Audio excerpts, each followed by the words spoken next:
Hey everyone, Mitch here, and we are going to replace the tube on our Stenner Classic pump. First, we need to collapse the roller assembly and remove the tube.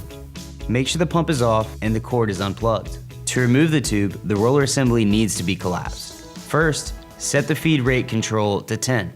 Then, unlatch the latches and remove the tube housing cover. What you are going to do is align the 3 holes in the cover with the 3 knurled lugs on the roller assembly. Hold the feed rate securely and use the cover as a wrench and quickly snap, rotating the cover counterclockwise to collapse the roller assembly. Remove the pump tube.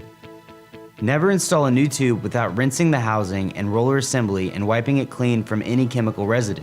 In addition, check the housing for cracks and check that the rollers rotate freely and are not seized. Replace the parts as needed. Now we will install the tube and expand the roller assembly. Check the feed rate ring and make sure it's set to 10. After removing the tube housing cover, place the new tube in the pump head. Use your fingers to center the tube over the rollers. Note that we aren't going to expand the roller assembly at this time. We'll do that later. Place the tube housing cover feet first on the tube housing. Attach the front of the latches to the cover lip, then snap the latches back to secure them. Now that the cover is latched, plug the pump in and turn it on. Allow the pump to run the roller assembly in its collapsed position about 2 minutes to relax the tube.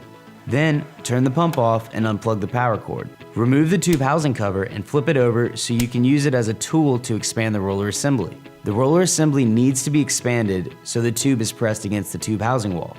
Invert the cover and align the 3 holes in the cover with the 3 knurled lugs on the roller assembly.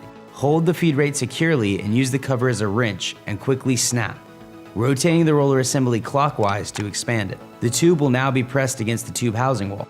Apply a small amount of Aqua Shield to the cover bushing only. Don't lubricate the pump tube. Place the tube housing cover feet first on the tube housing.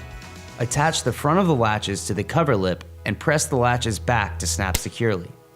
And that's it, simple as that.